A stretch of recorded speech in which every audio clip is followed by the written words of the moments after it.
Look at Ezekiel. I'm on page 49, and we're going to go a little bit ways into this. I worked on some of this while I was on the East Coast, the trial, rebellion, and siege of Jerusalem. Chapters 20 to 24. Now, the early chapters of Ezekiel we've been going through slowly, but we'll get to the end of the book fairly quickly. The later chapters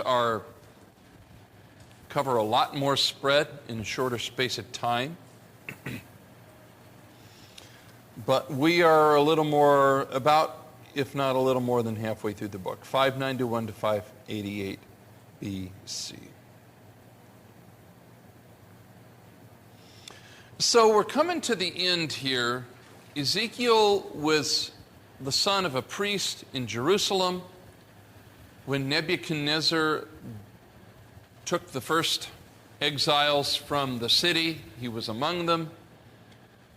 He was in Babylonia when he first received his vision and then his calling to talk to the people of Babylonia. And that's going to last about 7 years. During those 7 years, he's engaged in speaking and reenacting for the people what is up and coming, but not a lot of people believe in him. So this week and next week will be important lessons because a lot of what he says is going to come true. And that's going to change everything. You know, if you're a wackadoodle prophet and you're saying this, that, and the next thing, people are they're going to be skeptical. I would be skeptical. You probably would be too, you know, especially if he engages in the strange behavior that he engages in for the first 20 chapters of the book. There's a funny passage we'll look at today where he gets a little frustrated because he begins to feel that people are coming to watch him for entertainment purposes. and that they don't really believe anything that he's saying, but he's fun to watch, you know, and so that sort of thing happens in our time too. It's a crazy person, and so he's like, well, that's kind of interesting. There's nothing else on the television. Let's go see what Ezekiel's doing. The exiles are still in Babylonia. The popular message is that it's all going to blow over. That's the popular message. The two main people who oppose it are Jeremiah, who is in Judah, and Ezekiel, who's in Babylonia. And I've emphasized that these happen at the same time. I know when you look at the Old Testament, you got these two huge books, Jeremiah and Ezekiel. They're like massive books, but they intersect. Ezekiel is younger, Jeremiah is older, but they're happening pretty much at the same time. And that's important because when we go through the liturgy in church, especially at times when we recite the Nicene Creed, there's this phrase, I believe in God the Father, I believe in Christ the Son, I believe in the Holy Spirit. In the section on the Holy Spirit in the Nicene Creed, there's this verse, He has spoken through the prophets. That's an important verse for Christians throughout the centuries. And by the prophets, they're thinking primarily of the major prophets, Isaiah, Jeremiah, and Ezekiel. These prophets were not popular in their day. Most people did not believe that they knew what they were talking about. But in retrospect, they appear to have been correct. And so they became part of the canon of the Bible, and then eventually part of the Creed. He has spoken through the prophets. So today, on page 49, Ezekiel's going to deliver a series of oracles, beginning in chapter 20, on the front end of political events that are going to change everything. And that, I didn't plan it this way, but it seems appropriate. sometimes when an event happens, it changes the way everybody perceives everything. So we're going to see that in our own country. There was an assassination attempt yesterday, and it's all very well and good for people to talk, but that's going to change everything. I don't know what the changes are going to be, but I can tell you between now and November, everybody's going to think differently about everything that's said on the news than they did a week ago. A historical event changes things. And so at the center of today's lesson, Nebuchadnezzar is going to lay siege to Jerusalem, and the end will be in sight, and it will suddenly look like everything Ezekiel has been saying is true. And that's going to change the way everybody thinks. And that's important in terms of how the Bible canon is formed, because we definitely get the idea that Ezekiel and Jeremiah were a minority opinion in Israel and Babylonia. Most people didn't believe in them, and yet their books are being, it's the 21st century. I'm teaching a class on Ezekiel. We might ask, this thing's 3,000 years old. Why are we're still reading it? What happened? Something happened.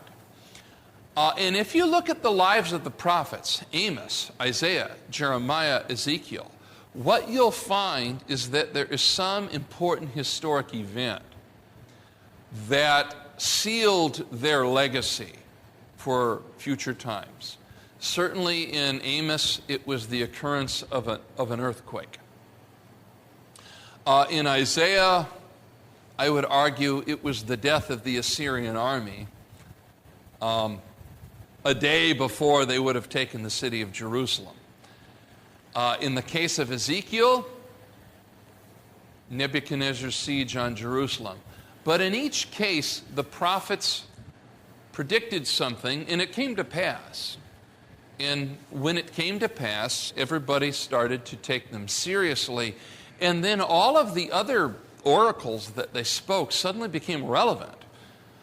And they became relevant for hundreds and hundreds of years. So when you read the Gospels of Matthew, Mark, and Luke, they're quoting the prophets as Scripture.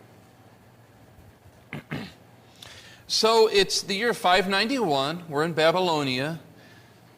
The elders have been visiting Ezekiel's home to make inquiry of Yahweh. We have this passage from chapter 20, verses 2 to 3. 7th year, the 5th month, the 10th day of the month, certain of the elders of Israel came to inquire of Yahweh and sat before me. And we saw last week before last, Ezekiel does not believe that the elders are sincere. Or, Latin students, sin means what? S-I-N. Well, not yet. What? Without. Kere, that's not in the vocab list. Wax. Sin kere, without wax. So when you make a pot and it's got cracks in it, the easiest way to cover the cracks is to fill them with wax. And then it looks like it's a whole pot, even though it really isn't. All you young people, you ever break something in your house? Set it up so that it looks like it's not broken, and then the next person bumps into it, it shatters, and then you look and you're like, what did you do? like an adult's going to be fooled by that. But we've all done something like that in our life. So sincere without wax means you're trying to cover over a breach to make it look like there's not a problem. The word of Yahweh came to me, thus says Adonai Yahweh, is it to inquire of me that you have come? As I live, declares Yahweh God, I will not be inquired of you. So they're coming to Ezekiel, and Yahweh is telling Ezekiel, I don't want to answer these people's questions. But he is told to deliver a word to the elders that they did not ask for. We've probably had that experience.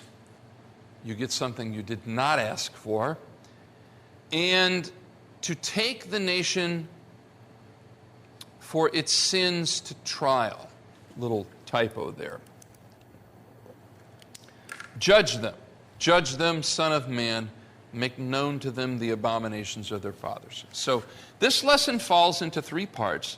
The first part I call the trial. And in this first part, in chapter 20, Ezekiel does two interesting things. He talks about the first Exodus. We don't know the Exodus story, when the Israelites came out of Egypt.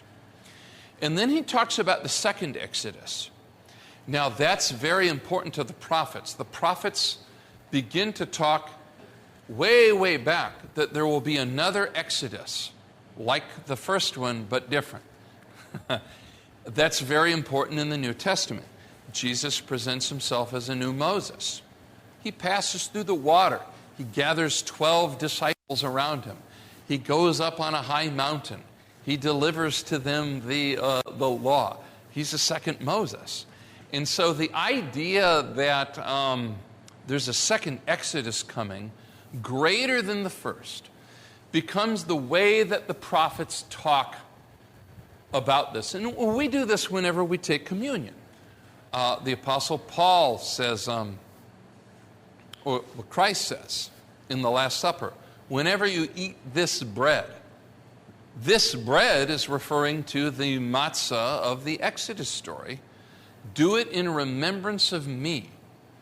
Now that's an interesting thing for Jesus to say at the Last Supper, because when you eat the bread, you're supposed to do it in remembrance of Moses and the journey up out of Egypt. And so when Jesus says that, he's basically repurposing the whole Passover ceremony to make it about himself. Now, you might ask, well, who does he think he is? Was he God or something? That's, tongue in cheek. But the point is that it's pretty radical. And we recite those words whenever we take communion without thinking too much about them. But it's pretty radical when you think about it. For Jesus to take the bread and say, this is about me, that's a very big deal. Because that's not what most people would think it's supposed to be about. So the first Exodus. Ezekiel is not the first prophet to portray the nation's problems as a trial. And Deuteronomy chapter 30 has this verse, I call heaven and earth as witnesses against you today. Moses is portrayed as calling heaven and earth as witnesses of a transaction, the covenant between Yahweh and Israel. And Isaiah brings this up in the first couple verses of his book. Hear, O heavens, listen, O earth. I reared children and brought them up, but they have rebelled against me. Isaiah begins with a trial, or at least the first chapter of Isaiah does. So Ezekiel's going to start with a case history of the covenant, or the deal, or the Hebrew word here is berit. Covenant is a kind of deal. What's the word I'm looking for? Contract. That's a good word for it. A contract between Yahweh and Israel.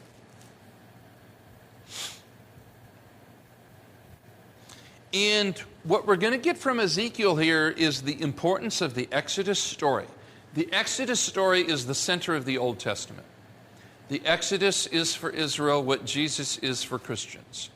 It's the object of faith.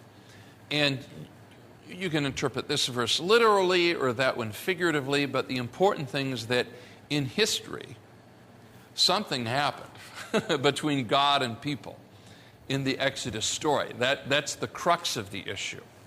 And so when the prophets talk about faith, they're talking about the Exodus story. Ezekiel is unique here because I say Israel's sin began during its 400-year sojourn in Egypt. So we know the story of Abraham, and then Isaac and Jacob, and then they go down into Egypt. Ezekiel is the only prophet who really emphasizes that ancient Israel was unfaithful to Yahweh for 400 years while they were in Egypt. Because usually when we read the Old Testament, the big wall that Israel hits is what story in the book of Exodus? The golden calf. We feel like, okay, Israel has entered into covenant with Yahweh. Moses is up on the mountain. They worship the golden calf and the covenant is broken. Ezekiel kicks that back 400 years. And so this will be important to Ezekiel because he wants to show or argue that Israel has been unfaithful from the beginning. So we'll have to talk a little bit about that. What it's going to do is it's going to cast the Exodus story in a very negative light. Because usually, when I see the Exodus story, I've got pictures of the Prince of Egypt movie in my head, and, oh, deliver us, and people are singing songs, and there's Whitney Houston and everything. And it's wonderful. But Ezekiel has a very negative outlook on this. And then he goes on to describe how the problem of Israel's betrayal will be resolved in a second Exodus. So that's the thing that the prophets deal with. But even that's inglorious, because in Ezekiel, the second Exodus is less a matter of Yahweh coming down and rescuing people from their helpless sin. That's a sort of gracious perspective. And for Ezekiel, it's Yahweh defending his name. As I work through the book of Ezekiel, more than any of the other prophets, Yahweh is defending the integrity of his name. Now, I've gone through Isaiah, I've gone through Jeremiah and the other prophets, but in Ezekiel, we say this in the Lord's Prayer, hallowed be thy name. And in Ezekiel, this is a big issue. Yahweh is vindicating his holiness and righteousness. And it's not incompatible with him reaching down and helping people, but it's a different focus. And in this particular case, Ezekiel is, I kind of viewing him increasingly as Yahweh's champion. He's on Yahweh's side in the sense that he has very little sympathy for the sin and the failure of Israel. And that actually fits Ezekiel because, after all, his career is what? What's that? Horrible? Well, horrible. He's a prophet, but he is part of the priestly family. And so his job is to look after Yahweh's holiness. That's his job. Let's say I was one of Donald Trump's bodyguards. My job is to step in front of the bullet, right? That's what they pay me for. It's not to run for cover once I hear the shots going off. It's to step in front of the bullet. That's my job. And so Ezekiel could be thought of in that light. He is very concerned that people don't honor Yahweh's holiness the way that they should. And so I find these passages interesting because in Christian circles, we want to emphasize his compassion, his generosity, his sensitivity, and there's nothing wrong with any of that. All I will say is that's not Ezekiel's focus. Ezekiel's focus is Yahweh is holy and righteous, and he's going to do this because he has something to prove. And he's going to prove that he is Lord of the universe, and that he's in charge, and that he is holy. And for Ezekiel, that's the main point. So the divine name, the sanctity of the divine name. When he rescues Israel out of bondage, it's for the sake of his name in the first Exodus. And when the second Exodus happens, it will be for the sake of his name. So turn over to page 50. I want to talk a little bit about this. I wrote that into the lesson. When we read the Gospels, what am I at about? Matthew, Mark, Luke, and John, they all talk about Jesus, but they talk about him from a different perspective. And it's not that the perspectives are incompatible. You're going to have scholars that come up and say, oh, we can't trust the Gospels because they don't all say the same thing. But the point is that they look at Jesus from different perspectives. But I increasingly feel that the prophets do that. Isaiah does that. Jeremiah does that. Ezekiel does that. And in Ezekiel, the holiness of Yahweh's name, which we recite in the Lord's Prayer, hallowed be thy name, that's the main issue. And so we're going to see that in these next two passages. So on page 50, and then 51 and maybe 52. That's probably as far as we'll get today. I was working on these on the East Coast, and it struck me that this is what Ezekiel is doing. So take a look at page 50, chapter 20, beginning in the 5th verse. If you have a ESV Bible, you can follow along. I will depart from it a little bit in my translation here, but I use the ESV as the base translation because I do feel that it is a good translation. On the day when I chose Israel. Oh, and just off the top of my head, we talked about this 2 weeks ago. Ezekiel is going to be loved by the Calvinists.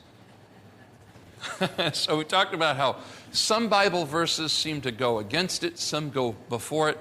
But in Ezekiel, Yahweh's sovereignty is a major, major issue. So I want to point that out because I do believe that there's different strands of Christianity, but they're not crazy. The different strands of Christianity are grabbing hold of something that you find in different parts of the Bible, and certainly Ezekiel is one of these. So this first verse, on the day when I chose Israel, that's an important verse. I swore to the offspring of the house of Jacob, making myself known to them in the land of Egypt.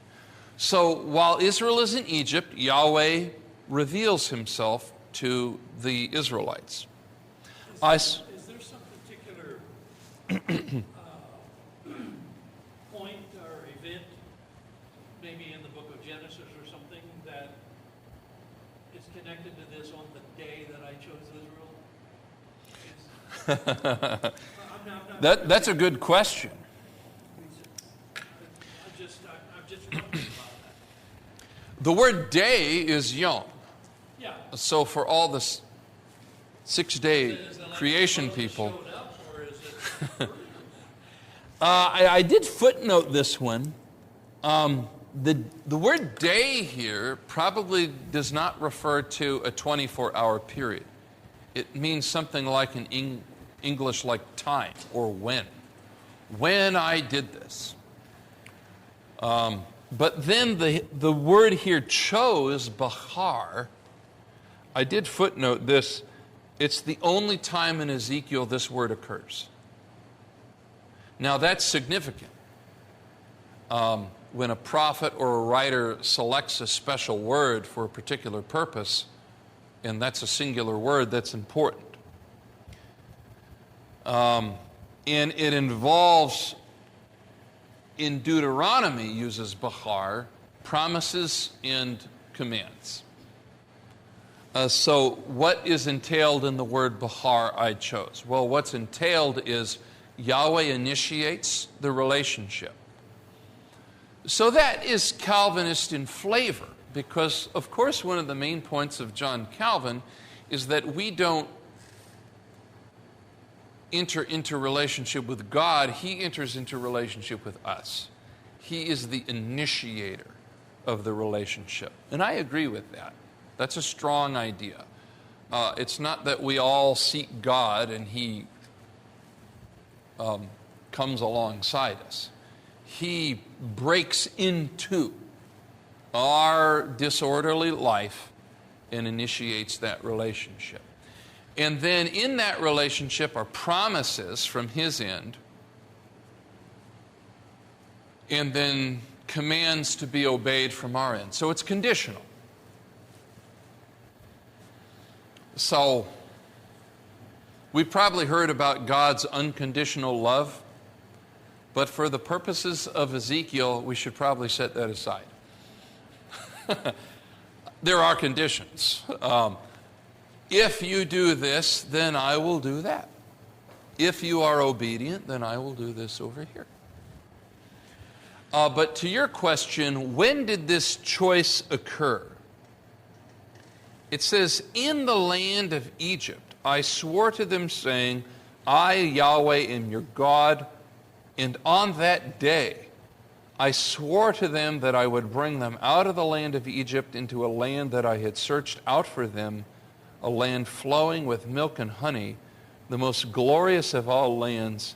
And I said, cast away the detestable things your eyes feast on, so your idols, every one of you, and do not defile yourselves with the idols of Egypt.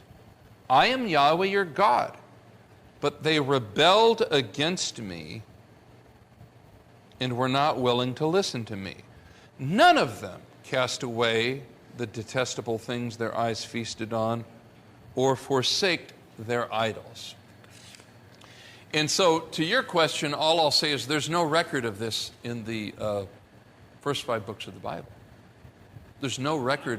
One possible passage might be where, this is in Exodus chapter 6, where God says to Moses, say to the people of Israel, I am Yahweh, and I will bring you out from under the burdens of the Egyptians. Mm-hmm. But it doesn't, in that passage, have a statement about them getting rid of their idols. And I was just wondering if there was some statement like that. Maybe not. No, that's a good question.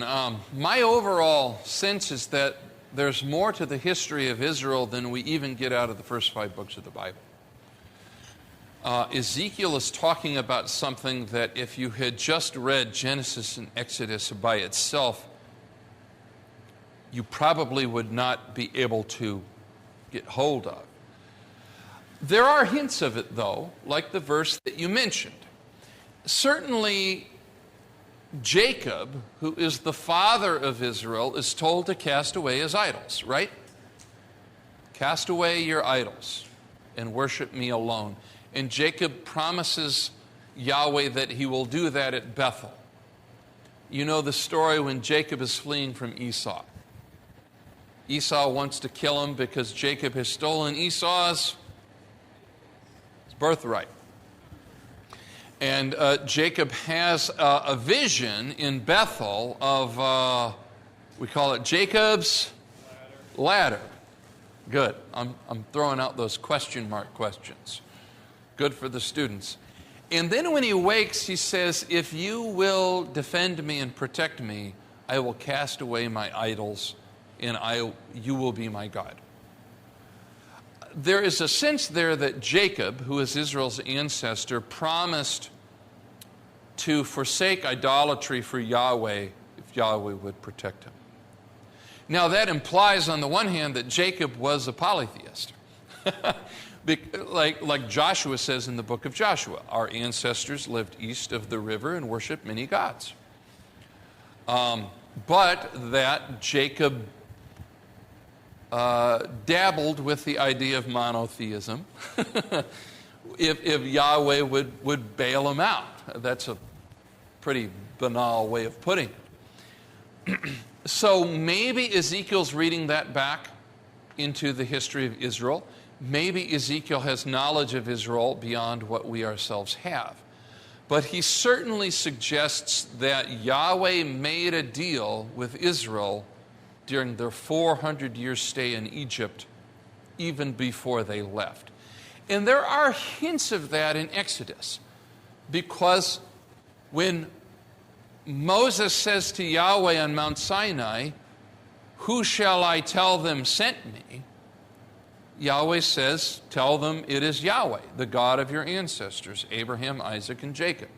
So they certainly knew who Yahweh was. Maybe they didn't believe in him, maybe they doubted him, maybe they worshiped him alongside other deities, but they had heard the name. So there are hints of that. And we do know from Egyptian documents that people in Moab were worshiping Yahweh outside of Egypt hundreds of years before the Exodus. They would have been Semites, they would have been descended from Abraham or related to him somehow, but the name Yahweh was known, and Egyptian documents mention it. So this is all interesting. So the point is that Ezekiel, for most of us when we read the Bible, the golden calf is the big event. The golden calf is the big event where Israel forsakes Yahweh. Ezekiel pushes that further back. He pushes it further back, all the way to their time in Egypt. So I mentioned here on page 50, third paragraph down, in Ezekiel's version of the history of Israel, the problem of idolatry is traced as far back as it will go. On 3 separate occasions, Yahweh is said to have considered destroying the people altogether. So Ezekiel says, you know, God was through with you people. And on 3 separate occasions, he said, "I will pour out my wrath upon them and spend my anger against them." And in each of the 3 occasions, Yahweh rescues Israel for the sake of his name. The first is during the 400-year sojourn in Egypt, chapter 20, verse 8. I'll read it.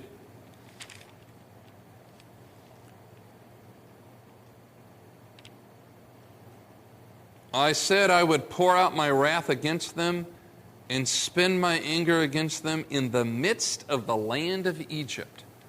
Already before the Exodus, Yahweh was considering whether to wipe them out. Now, you would not know that just reading Genesis and Exodus. That would not jump out at you. And then in verse 9, here's key: "I acted for the sake of my name. Hallowed be thy name." Why? That it should not be profaned in the sight of the nations. Now that suggests also not just that Yahweh is vain and doesn't look bad in front of other people, but that the nations are part of his salvific goal. He intends to call the nations to himself. So Ezekiel, like Isaiah, like Jeremiah, has in view non-Jews who are going to come to worship Yahweh. So, verse 10, "I led them out of the land of Egypt and brought them into the wilderness." So now the Exodus has happened and they're in the desert. "I gave them my statutes and made known to them my rules, by which if a person does them he shall live." That is the language of Deuteronomy. "Moreover, I gave them my Sabbaths as a sign between me and them, that they might know that I am Yahweh who sanctifies them. The house of Israel rebelled against me in the wilderness, did not walk in my statutes, rejected my rules." And then, here he says in the latter half of verse 13, "I said, I will pour out my wrath upon them in the wilderness to make a full end of them." But, verse 14 of chapter 20, "I acted for the sake of my name, that it should not be profaned in the sight of the nations." So the second is during the 40 years in the wilderness. There's a numeric pattern. 400 years in Egypt, Yahweh spares them for the sake of his name. 40 years in the wilderness, Yahweh spares them for the sake of his name. And then finally, during their 40-year sojourn in the wilderness, when they refused to enter the promised land. So before Sinai and then after Sinai.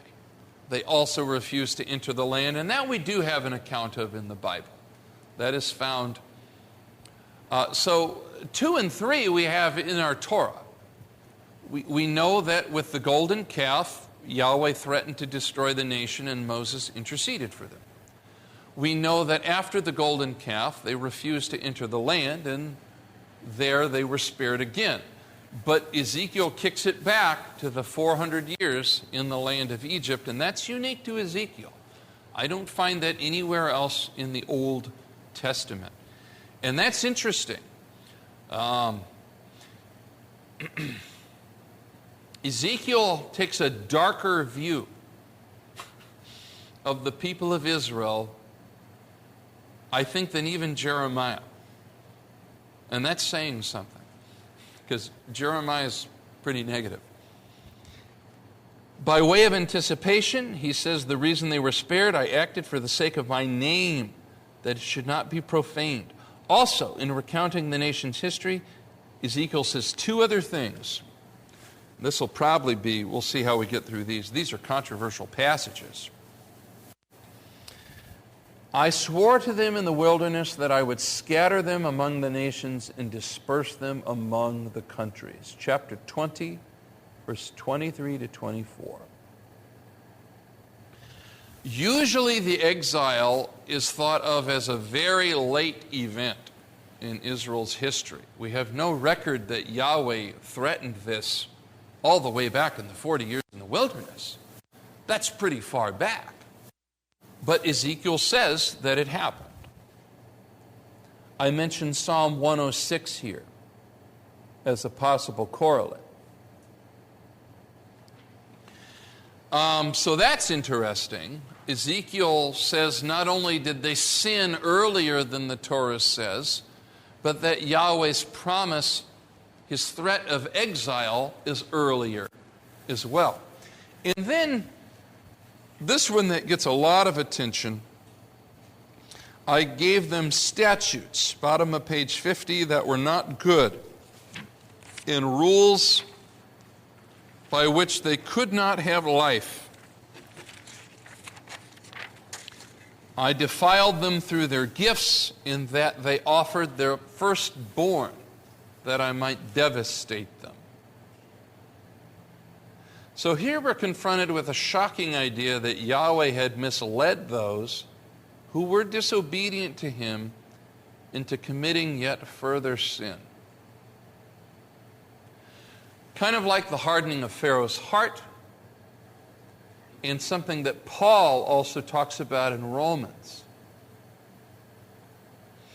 And the point is not that Yahweh creates a bad inclination where there wasn't already a bad inclination, but that he can take a bad inclination and he can use it to accomplish his own purposes. So, I often use sons as an example of this. I could use myself, but what's a good example? You've got siblings, brothers and sisters. Maybe you know of a brother and sister who has a problem that another sibling kind of jabs at from time to time. Anybody know anybody with a temper? Yes. Okay. Now, if somebody stokes your temper, they are not responsible for giving you a temper. They know it's there, but they just kind of jab at it a little bit. And the point is that you're not creating an inclination where there's not already one, but you're using it. And that's the sense that you get from Yahweh hardening Pharaoh's heart. You get the idea from Exodus, Pharaoh's heart was hard from the beginning. It's not like Pharaoh was a sensitive guy. He was already hardened. But what Yahweh did was he took something, and rather than showing grace or mercy, which he could very well do if he wanted to, he used it against Pharaoh to make a point. And so that happens here also in this passage, that the people of Israel were already hardened against Yahweh. And so one of the things we learn is that, I footnoted this, did Yahweh command child sacrifice? It's evident that a lot of ancient Israelites sacrificed their children in accordance with the custom of the Canaanites. And not only did they do it, but they did it high-handedly with the belief that Yahweh wanted them to do it. And Ezekiel is saying, Yahweh never commanded you to sacrifice your children. But because you were already resolved to do it, He enabled you to continue down that road. And you can see examples of this in a lot of other areas of life. Where you stoke someone to proceed with the course of action that they are already resolved upon. And in some ways, that is a punishment. It's a way of taking what they've already decided and making it worse. And we have that idea here in Ezekiel. So this verse, I'll read it out of the ESV, chapter 20, verse 25 to 26. I gave them statutes that were not good, rules by which they could not have life. I defiled them through their very gifts. And here's the key verse, in the offering up of all their firstborn, that I might devastate them. Why? That they might know I am Yahweh.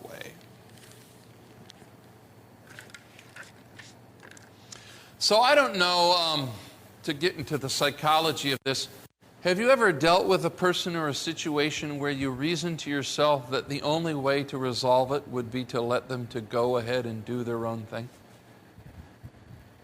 And that the only way they would ever come around to realizing that it was a bad choice is to allow them to play it out. Now, anybody who's raised kids knows that happens. What if a kid won't do their laundry? What if they won't clean their room? What if the room starts to stink? Just let them do it. Why? Because sometime down the road, somebody's going to wake up and say, man, this room stinks. And they're going to say, oh, I guess I did that. And then they will realize that they are the one who is responsible for it. So you have this interesting idea that in Yahweh's dealing with His people, there is a degree to which He allows them to go their own way and to produce bad fruit. In that with the production of that bad fruit, even to the point of slaughtering their own kids, they will, in the course of time, come to realize that this is the work of their own hands. They are the ones who have done this. So that's a very, very interesting idea. The controversial verse is this one here. I gave them statutes that were not good and rules by which they could not have life. And so a lot of people fiddle-faddle with that. Let me see if there's any questions or comments about that.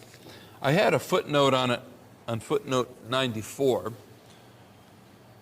because some scholars argue whether or not Yahweh commanded child sacrifice on the basis of this in Exodus 22:29. But there's really no evidence for that in the Old Testament. And all of the prophets rail against it. We have numerous passages against child sacrifice in Deuteronomy, in Jeremiah, and Ezekiel, which suggests that it was a very, very common practice, and that it was done in the name of Yahweh, but that the prophets opposed it. I wanted to spend a little bit of time on this because it's, whatever a person thinks about, say, abortion, what kinds of laws should be passed, what kinds of laws shouldn't be passed. You have the purists who say that there should be no exceptions to the abortion rule. It's illegal no matter what conditions. And then you have others who say, kind of on the opposite extreme, you can kill the little monkey for any reason whatsoever anytime you want. So you have these two extremes. And then, of course, most life situations that fall between the two extremes. But the point of the prophets is not what sort of a law is to be passed in ancient Israel, but whether the people of Israel genuinely value their offspring, and whether they're caring for them and viewing this as a responsibility that they should take up. And I think that's what's at issue here. We're dealing with a people who, like the Canaanites, are so individualistic. They have no thought for their ancestors. They have no thought for their children. They think only of themselves. And so they do not care for their children. They do not care for the elderly. It's just me, me, me. And I think that's really what's at issue in these passages. And many times when they do it in the name of Yahweh.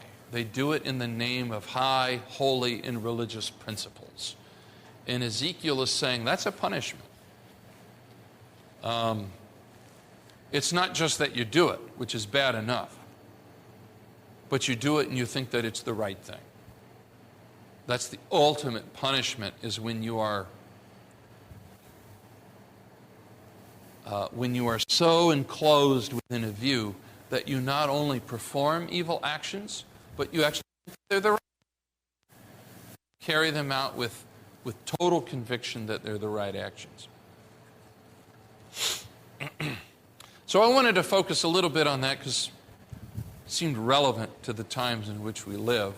I think a lot of us, at times you feel concerned about the evil that's perpetrated in society. But the odd thing is that many times the evils that are perpetrated in a very high-handed way, as though this is not only permissible, but it's the right thing to do. And so evil becomes good, and good becomes evil, and everything's just up in the air. So I want to stop and see if there's any questions about that before we get to the second Exodus, because that passage is really, really tricky. I gave them statutes that were not good. That's how the translation reads, and you read a passage like that and you're thinking, what on earth is lurking behind that? What's that passage that Paul says we've got to turn them over to the baselines or something? Romans 1. Yeah, Romans 1. But he says something similar in Corinthians of handing someone over to Satan. But yeah, Romans, he gave them over to a depraved mind. And Is this like that or no? I think Paul channels Ezekiel a lot, actually quite a bit in Romans, that Yahweh, one of the worst things he can do is simply allow people to have their own way. There's a really nice line in one of C.S. Lewis's books in which he says there are two kinds of people in the world. Those who say to God, thy will be done, and those to whom God says, all right, have it your way. And in a sense, that's kind of what we're talking about. He's saying, all right, you want to go that way, I'll let you. And you can do it to your own disaster. Yeah, I think that's what's happening in this passage. It's not that Yahweh deliberately deceived anybody. It's that having given good statutes, which the people rejected repeatedly for centuries, he finally allows them to pursue their course, even to the point of thinking that their course was God's course. And that, of course, is the ultimate, is when you think black is white and white is black and good is evil and evil is good. That is the ultimate distortion. I also find it especially since we're talking about Israel rebelling in the wilderness, that the curses for breaking covenant are first given in Leviticus when they're still at Mount Sinai. Now, the longer version is in the end of Deuteronomy when they've already gone through 40 years in the desert and they're ready to cross into the land. But the first edition of the disasters that would happen to them, including exile, is talked about in Leviticus 40 years earlier than the one in Deuteronomy. No, that's a good point. And one thing to bear in mind just abstractly, and we'll take a look at the second Exodus, is that Yahweh is Father. If the Bible says anything about God, it's that God is a Father. He begets. He creates. He gives new life. And so insofar as we are imitators of God, we seek to imitate God, then we beget. We are creators of new life. We preserve, we develop. We are not just individuals who are looking out for number one. You know, we ought to sacrifice for the sake of new life. That's what God does. That's what we ought to do. We ought to sacrifice for the sake of ancestors. And so there's a deep moral thrust that God is not some sort of isolated individual, but that He begets and creates. And then that is where that deep moral sensitivity that we experience comes from. That we have a duty to do that. So in the first Exodus, the idea is that ancient Israel was idolatrous from the beginning, even before the golden calf, even before the 40 years in the wilderness. For 400 years in the land of Egypt, they were idolaters. And for Ezekiel, idolatry and bloodshed go together. Once you stop worshiping Yahweh, then you will slaughter and kill and destroy your fellow creatures. Because those are made in the image of God.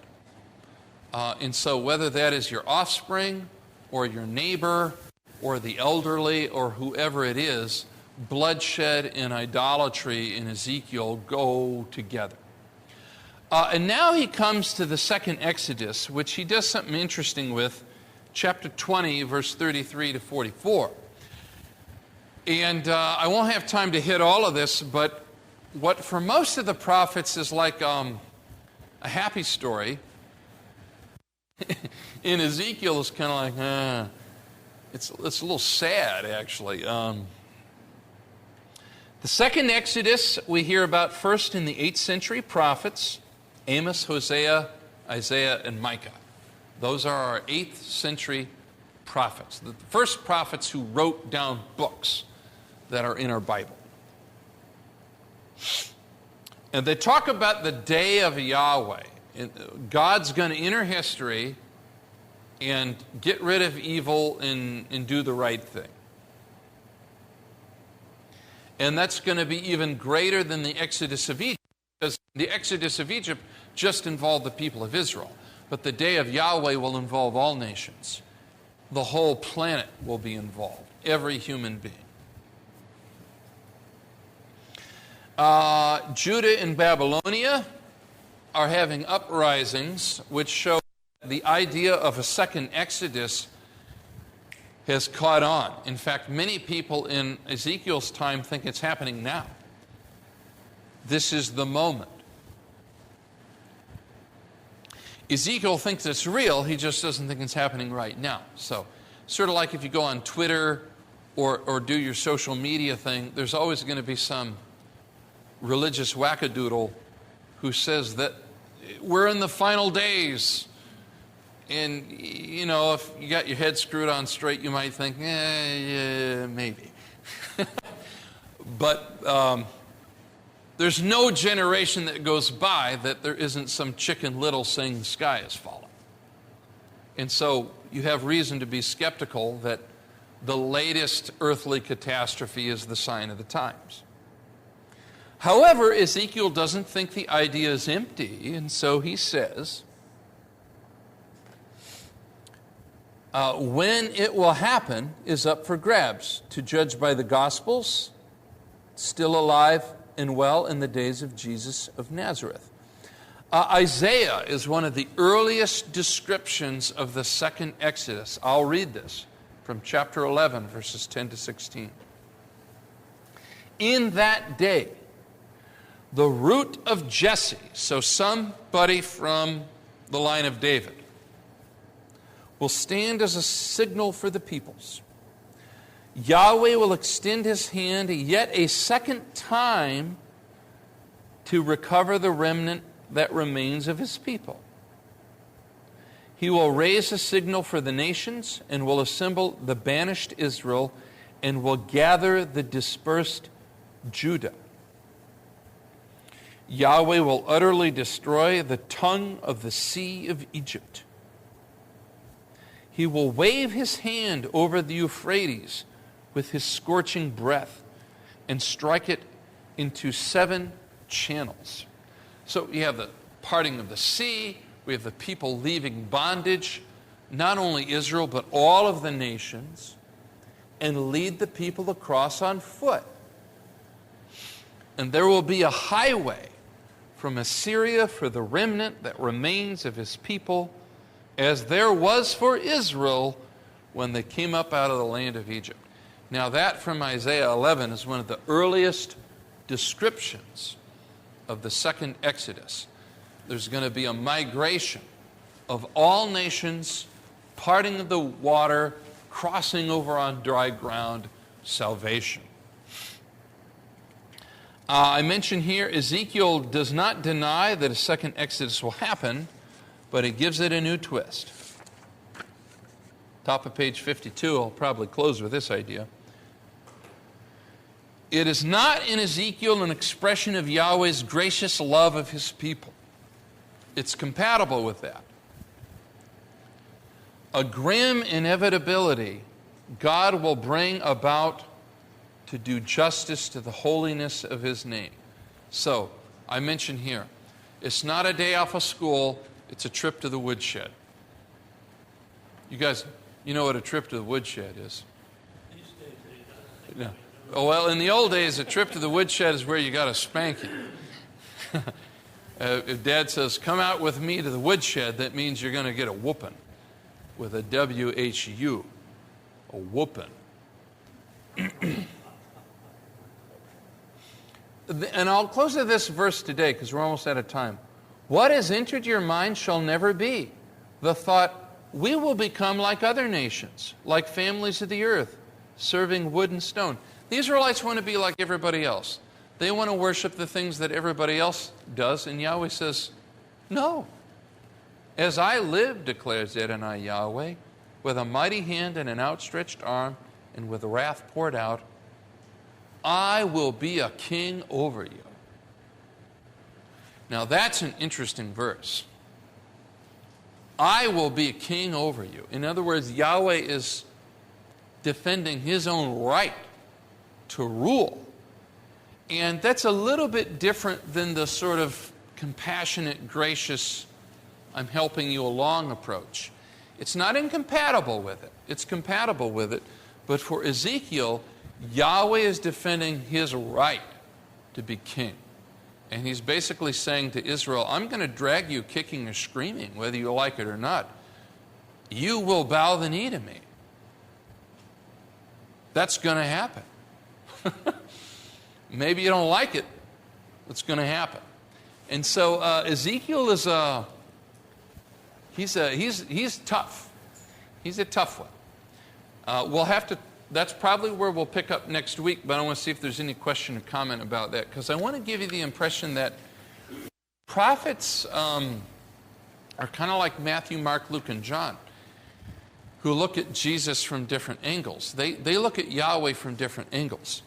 And Ezekiel is not going to be popular reading.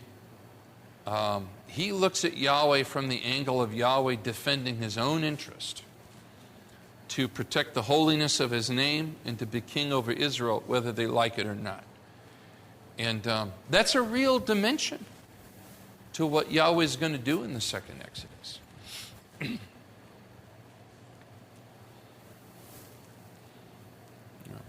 Sort of like a parent saying to a child, I will be respected this night.